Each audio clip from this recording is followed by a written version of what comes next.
நண்பர்களே, அது என்னன்னா இந்த பாம்பையில எல்லாரும் ஷூ போட்டு நடக்காங்க பார்த்தீங்களா? அது எதுக்குன்னு அவங்களுக்கு சொல்றேன். அது பந்தாக்காக நடக்கிறது இல்லை. ஏன்னா இங்க உள்ள ரோடு இருக்கு பார்த்தீங்களா? ரோடு சாக்கடையா கிடக்கும் பார்த்தீங்க.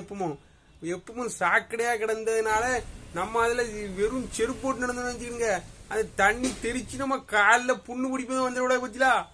அதனாலதான் இங்க உள்ள மக்கள்கள் ஷூ போட்டு நடக்கிறாங்க. இப்போ நம்ம ஊர்ல நம்ம திருநெல்வேலி பக்கம் நவலடியிலாம் பார்த்தீங்கன்னு நினைச்சுக்கிடுங்க, அங்க ஊருக்கு வந்தா நம்ம செருப்பு போட்டு தான் வரும் பார்த்தீங்க. முன்னால நல்லா அழகா காத்தோட்டமும் நல்லா இருக்கும்.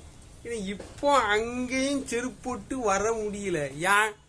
ஏன்னா வீட்டு முன்னதான் பார்த்தோன்னா யாரெல்லாமோ அங்க எல்லாரும் வீட்டுல கழிவு தண்ணி பூரா வீட்டு முன்னால கெட்டி கிடக்கு நண்பர்களே.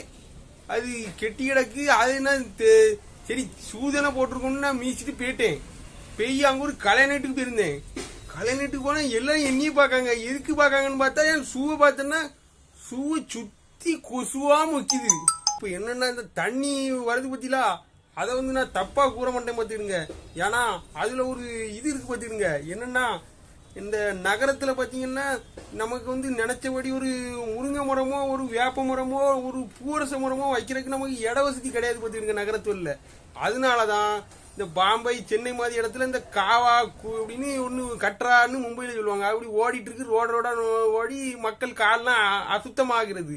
ஆனா இப்போ நான் நிறைய ஊர்ல பார்த்தேன் பார்த்துக்கிடுங்க, இந்த கோடாவில் அந்த மாதிரி இடத்துலயும் இதே மாதிரி தான் தண்ணி வீட்டுட்டு ஓடி போகுது. இப்போ நம்ம ஊர்ல நல்ல இட வசதி நல்லா இருக்கும். அதனால அந்த தண்ணியை நம்ம வீண்படுத்த கூடாது. அந்த தண்ணியை அதை சேமிச்சுன்னா டேங்கில் பிடிக்க வேண்டியில்ல.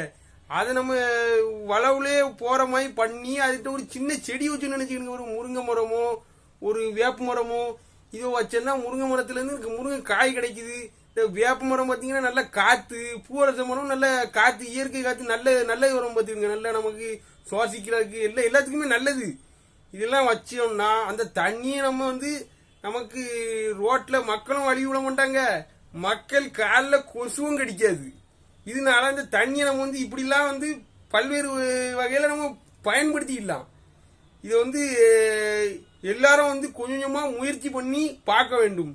பார்த்தா நல்லா இருக்கும். ஏன்னா நான் கொஞ்சம் கொசு கடி இல்லாம கொஞ்சம் நல்லா இருப்பேன். ஏன்னா அந்த கொசுவா காலில் கொஞ்சம் கொஞ்சமா மொச்சி அது அப்படி ஒன்று நம்ம கையெல்லாம் கடிக்குது நண்பர்களே.